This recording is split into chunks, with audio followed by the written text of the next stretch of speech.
रचिता जुयाल ने इस्तीफा क्यों दिया?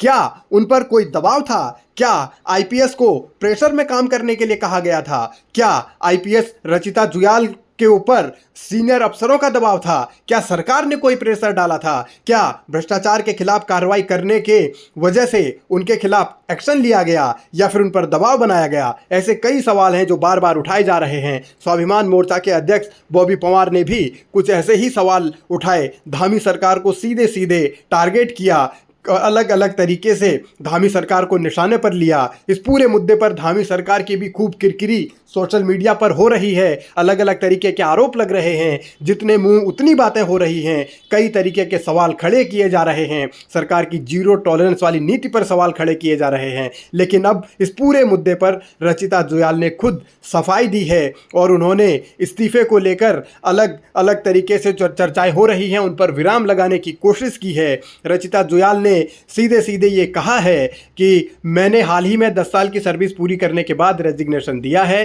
ये इस्तीफा मैंने अपने व्यक्तिगत कारणों से दिया है। लाइफ में सबके अपने प्लान होते हैं और मेरे भी कुछ प्लान हैं जिन्हें मैं पूरा करना चाहती हूँ। काफ़ी लंबे समय से हमारे परिवार में इस पर चर्चा हो रही थी और हमने अपनी सुविधा के आधार पर ये फैसला लिया है, यानी इसी समय को चुना है। ये सही समय है, ये रचिता जुयाल खुद कह रही हैं। उन्होंने अपना बयान अब दिया है सार्वजनिक तौर पर। उन्होंने ये भी कहा है कि उत्तराखंड के लिए मेरा प्यार अभी भी कायम है और मैं राज्य के लिए हर संभव तरीके से योगदान देना चाहती हूँ।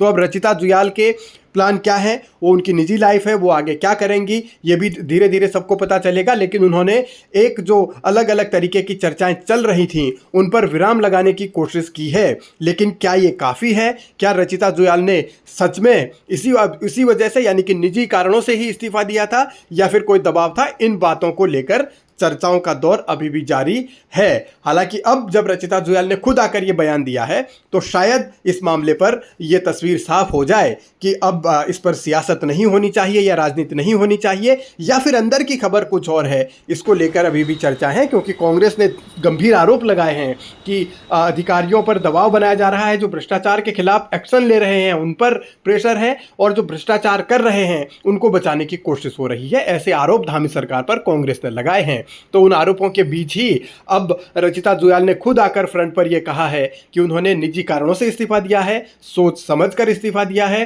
परिवार का यह फैसला था और परिवार की वजह से उन्होंने इस्तीफा दिया है। लेकिन वो उत्तराखंड के लिए आगे भी काम करती रहेंगी। अब वो क्या काम करेंगी, कहां काम करेंगी, इसको लेकर भी इंतजार तो सबको रहेगा। लेकिन फिलहाल इस मुद्दे पर अब आगे बहस होनी चाहिए या नहीं होनी चाहिए, अब इस पर बहस हो रही है। यानी कि एक तरफ जब सरकार पर सवाल उठ रहे थे, सरकार की साख को लेकर सवाल उठ रहे थे कि सरकार ईमानदार अधिकारियों के खिलाफ सही तरीके से उनको मौके नहीं दे रही है, ईमानदार अधिकारियों को टॉर्चर करने की, उन पर दबाव बनाने की कोशिश हो रही है, तो उन आरोपों को तो फिलहाल रचिता जुयाल ने अपने स्तर पर खारिज किया है। अब आगे देखना है कि ये मुद्दा कहां तक जाता है।